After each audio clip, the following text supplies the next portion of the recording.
아주 성실하게 남들보다 일찍 일어나 밤늦게까지 뼈 빠지게 일하지만 평생토록 경제적 굴레를 벗어나지 못하는 대다수의 인류가 존재합니다. 반면 하루 종일 한가롭게 산책을 하고 숲속에 틀어박혀 책을 읽으며 별다른 물리적 노동을 하지 않는 것처럼 보이는데도 자고 일어나면 막대한 부를 축적하는 극소수의 사람들도 존재하죠. 세상은 항상 전자의 이마에 맺힌 땀방울에 박수를 보내며 성실함의 미덕을 찬양하지만 자본주의의 냉혹한 진실은 그 박수 소리와는 완벽하게 정반대의 방향을 가리키고 있습니다. 시장이라는 거대하고 무자비한 생태계는 결코 인간이 흘린 땀방울의 무게나 고통의 크기에 비례하여 보상을 지급하지 않습니다. 평범한 사람들은 일이라는 시간과 노력을 투입해 일이라는 결과를 얻는 정비례의 세계에 영원히 갇혀있지만 상위 1%의 사람들은 일을 투입해 천을 얻거나 때로는 한계가 없는 무한대의 결과를 창출하는 비대칭의 세계에 거주하고 있기 때문입니다. 이 거대한 착각과 비극의 시작점에는 이른바 모범생의 덫이라는 정교한 사회적 최면이 자리 잡고 있습니다. 현대의 전통적인 교육 시스템은 수백 년 전 산업혁명 시기에 공장 노동자를 길러내기 위해 고안된 낡은 유물입니다. 100시간을 의자에 얌전히 앉아 매뉴얼대로 공부하면 100점이라는 점수를 받는다는 철저한 선형적 세계관에 어린아이들의 뇌리에 깊숙이 각인시키죠. 전 세계 인구의 절대 다수는 이 거대한 시스템 속에서 주어진 매뉴얼을 완벽하게 암기하고 오차없이 실행해내는 훌륭한 톱니바퀴로 길러집니다. 정해진 시험 범위 내에서 이미 존재하는 정답을 가장 빠르고 정확하게 찾아내는 데 특화된 사람들은 정답 자체가 존재하지 않고 매 순간 누리바뀌는 야생의 시장 경제에 던져졌을 때 치명적인 오류를 일으킵니다. 이들은 성인이 되어서도 1시간의 노동을 1시간의 급여와 맞교환하는 것을 너무도 당연하게 여기며 수입의 한계에 부딪혔을 때 오직 노동 시간을 더 늘리거나 잠을 줄이는 방식으로만 문제를 해결하려 듭니다. 이는 밑빠진 독에 물을 채우기 위해 더 큰 바가지를 사오는 것과 같이 무의미한 자기 착취의 반복일 뿐입니다. 진정한 부의 창출은 100점을 받기 위해 밤을 새우는 것이 아니라 시험 출제자가 되어 시험지 자체를 판매하는 구조를 짜는 데서 비롯됩니다. 이러한 한계를 가장 명확하게 묘사한 것은 경영사상가 마이클 거버가 제시한 기술자와 기업가의 비유입니다. 세상에서 가장 맛있는 파이를 굽는 훌륭한 기술자가 있다고 가정해 보십시오. 그는 자신이 파이 굽는 실력이 뛰어나기 때문에 빵집을 차리면 당연히 엄청난 성공을 거둘 것이라 굳게 믿습니다. 그러나 문을 여는 순간 그는 곧 새벽 4시에 일어나 밤 10시까지 하루 18시간 동안 뜨거운 오븐 앞에서 밀가루 반죽과 사투를 벌여야 하는 끝없는 지옥에 빠지게 됩니다. 그는 결코 자신의 비즈니스를 소유한 것이 아닙니다. 그는 그저 자기 자신을 가장 혹독하게 부려먹는 잔인한 악덕 고용주 밑에서 세상에서 가장 피곤한 일자리를 하나 얻었을 뿐입니다. 기술자는 본질적으로 자신이 가진 기술이라는 작은 노를 들고 폭풍우 치는 바다에서 필사적으로 땀을 흘리며 노를 젓는 선원과 다를 바가 없습니다. 반면 진정한 상위 1%의 기업가는 직접 파이를 굽지 않습니다. 그들의 궁극적인 목표는 파이 굽는 기술을 연마하는 것이 아니라 자신이 굳이 주방에 존재하지 않더라도 세상의 수천 개 매장에서 완벽하게 동일한 맛의 파이를 끊임없이 구워내고 판매할 수 있는 거대한 자동화 기계, 즉 시스템을 설계하는 것입니다. 세계적인 패스트푸드 제국 맥도날드의 설립자 레이 크록을 보십시오. 그는 햄버거를 세상에서 가장 맛있게 굽는 마스터 셰프가 아니었습니다. 그가 발명한 것은 전 세계 4만 개가 넘는 매장에서 아르바이트생조차도 한치의 오차도 없이 동일한 햄버거를 조리해낼 수 있는 빈틈없는 시스템이었습니다. 기술자는 컨베이어 벨트 위에서 숨을 헐떡이며 달려가지만 기업가는 컨베이어 벨트 그 자체를 발명하고 소유합니다. 역사적으로 거대한 부를 축적한 인물들은 모두 이 시스템 설계자의 자리에 올랐던 사람들입니다. 19세기 미국의 도금 시대를 지배했던 철강왕 앤드류 카네기를 떠올려 보십시오.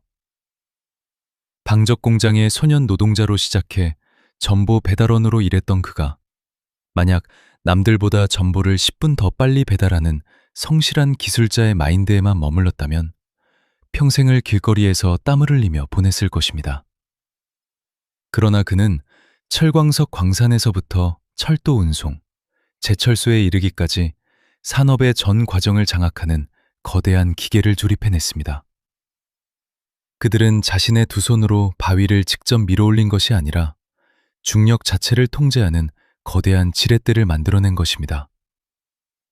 노동 중심의 세계관에서 벗어나 시스템의 세계로 넘어가는 핵심 관문은 바로 이 레버리지, 즉 지렛대의 원리를 완벽하게 체화하는 것입니다. 아르키메데스는 내게 단단히 설 자리와 충분히 긴 지렛대를 준다면 지구라도 움직여 보이겠다라고 선언했습니다. 부자들은 결코 맨손으로 세상을 상대하지 않습니다. 그들은 지구를 들어올릴 수 있을 만큼 길고 단단한 지렛대를 찾는데 자신의 모든 신경을 곤두세웁니다. 전통적인 의미의 지렛대는 타인의 돈을 이용하는 자본이나 타인의 시간을 이용하는 노동력이었습니다. 자신이 지닌 방향성을 수천 명의 직원이 대신 실행하게 만듦으로써 혼자서는 1000년이 걸려도 이룰 수 없는 결과를 단 1년 만에 창출해내는 것이죠. 그러나 현대 사회에 이르러 이 지렛대의 성질은 완전히 진화했습니다. 철학자 나발 라비칸트는 상위 1%로 도약하기 위한 궁극의 무기로 허락이 필요 없는 레버리지를 제시합니다.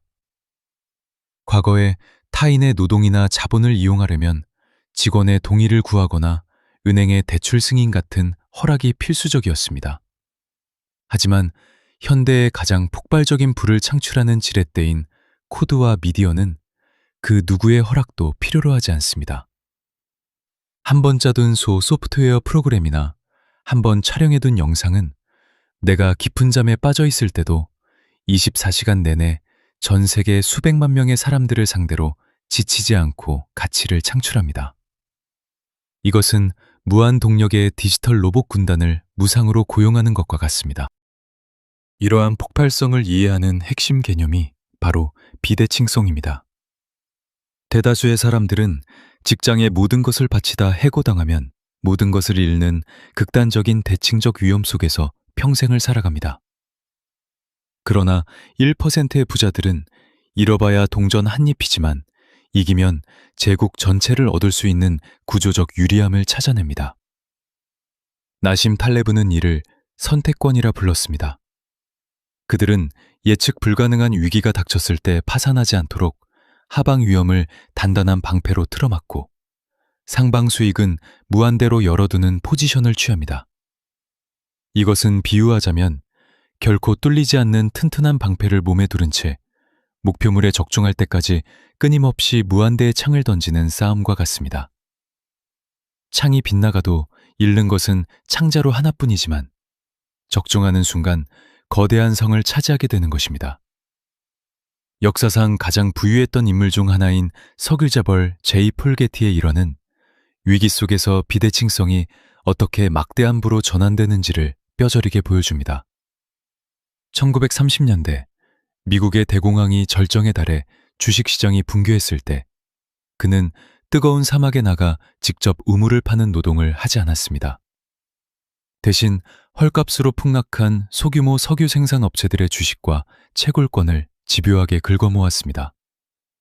그는 땅 속에 묻힌 실제 석유의 내재 가치가 $100인데 시장의 공포증 때문에 지금 당장 $50 지폐 한 장으로 그 권리를 통째로 살 수 있다면 대체 왜 땀을 흘려가며 정가를 주고 사겠는가?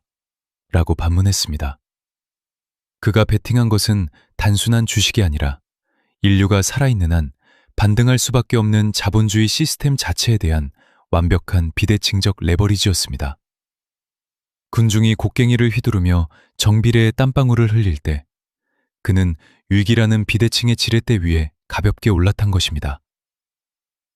그렇다면 여기서 한 가지 근본적인 의문이 생깁니다. 비대칭적 레버리지를 구축하는 것이 이토록 강력한 부의 공식이라면 왜 똑똑하고 교육받은 엘리트들이 이 길을 걷지 못하고 평생 쳇바퀴를 도는 것일까요? 그 이유는 뇌에 뿌리 깊게 박힌 심리적 족쇄와 방어 기제 때문입니다. 자본주의 사회에서 바쁨은 자신이 얼마나 가치 있는 인물인지를 증명하는 훈장으로 전락해버렸습니다. 아무런 목적도 없는 단순 업무를 쳐낼 때 분비되는 가짜 도파민에 중독된 사람들은 잠시라도 가만히 있으면 보태될 것 같은 극심한 공포에 시달립니다. 심리학 연구에 따르면 사람들은 아무것도 하지 않고 텅 빈 방에 앉아 사색을 하느니 차라리 자신의 몸에 고통스러운 전기 충격을 가하는 버튼을 누르는 쪽을 택했습니다. 스마트폰의 의미 없는 스크롤링은 이러한 심리적 공백을 마취시키는 전자 신경 안정제일 뿐입니다. 더욱 뼈아픈 것은 능력 있고 야망 있는 사람들조차 미루는 습관에 빠져 허우적거린다는 사실입니다. 세상은 이를 게으름이라 비난하지만 신경과학의 관점에서 이는 너무 높은 잠재력을 가진 자들의 뇌가 일으키는 일종의 심리적 마비이자 얼어붙음 상태입니다. 마음속에 거대한 시스템을 설계하려는 원대한 야망과 그것을 실행하기 위한 불확실성에 대한 두려움이 충돌하는 양가 감정을 겪는 것이죠. 완벽주의를 강요받으며 자라난 이들의 뇌는 시스템을 구축하는 과정의 고통을 생존 위협으로 인식하여 모든 전원을 강제로 셧다운시킵니다.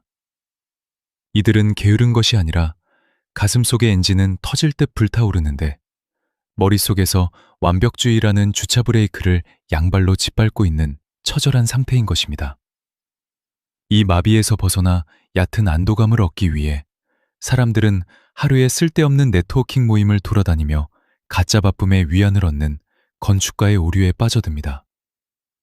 상위 1%로 향하는 문을 열기 위해서는 평생 우리의 발목을 잡아온 이 가짜 바쁨의 사슬을 도끼로 끊어내야 합니다. 세상의 판도를 뒤집는 거대한 레버리지 시스템은 뜨거운 오븐 앞에서 밀가루 반죽을 치대며 땀방울을 흘릴 때 만들어지지 않습니다. 그것은 오븐의 스위치를 끄고 뒤로 크게 물러나 공장 전체의 구조를 조망할 때 비로소 탄생합니다. 우리는 이 강력한 멈춤의 기술을 전략적 여백이라고 부릅니다. 현대인들이 눈앞의 업무를 쳐낼 때 사용하는 계산적 사고를 멈추고 목적 없이 아무것도 생산하지 않는 여백의 시간을 가질 때 비로소 파괴적인 혁신이 피어납니다. 인간의 뇌는 외부의 작업을 멈추고 멍하니 휴식을 취할 때 놀랍게도 디폴트 모드 네트워크라는 신경망의 활동을 더욱 격렬하게 점화시킵니다. 이것은 자동차의 엔진을 끄는 것이 아니라 복잡한 시내를 벗어나 고속도로에서 뇌의 자동 항법장치 버튼을 누르는 것과 같습니다. 빌 게이츠가 외부와의 연락을 끊고 오두막에 들어가 생각 주간을 갖는 것은 단순히 쉬기 위함이 아니라 이 가장 강력한 혁신 엔진을 최고 출력으로 가동하기 위한 철저하게 계산된 행위입니다. 쉴 새 없이 쏟아지는 자극과 정보 속에서 인간은 필연적으로 결정 피로에 시달리며 근시안적인 선택만을 반복하게 됩니다. 전략적 게으름은 외부의 자극과 나의 반응 사이에 넓은 공간을 창출합니다. 체스판 위에서 적의 공격을 피하기 위해 정신없이 뛰어다니는 졸의 시선이 아니라 체스판 전체를 굽어보는 플레이어의 시선, 즉 메타인지 능력을 일깨워주는 유일한 열쇠가 바로 이 고독한 여백 속에 존재합니다. 여기서 우리는 팀 페리스가 제안한 가장 뼈를 때리는 질문을 스스로에게 던져야 합니다. 만약 당신이 심장에 심각한 문제가 생겨서 하루에 단 2시간만 일해야 생존할 수 있다면 당신은 그 귀중한 2시간을 무슨 일에 쓰겠는가? 이 질문은 90%의 무의미한 가짜 바쁨을 잔인하게 도려내고 가장 폭발적인 비대칭적 성과를 낼 수 있는 10%의 핵심 지렛대에만 집중하게 만듭니다. 물론 비대칭적 레버리지를 추구하는 과정에서 필수 불가결하게 동반되는 것이 실패입니다. 그러나 그들에게 실패란 자신의 능력 부족을 증명하는 부끄러운 낙인이 아니라 시스템을 견고하게 만들기 위해 반드시 거쳐야 하는 데이터 수집 과정에 불과합니다.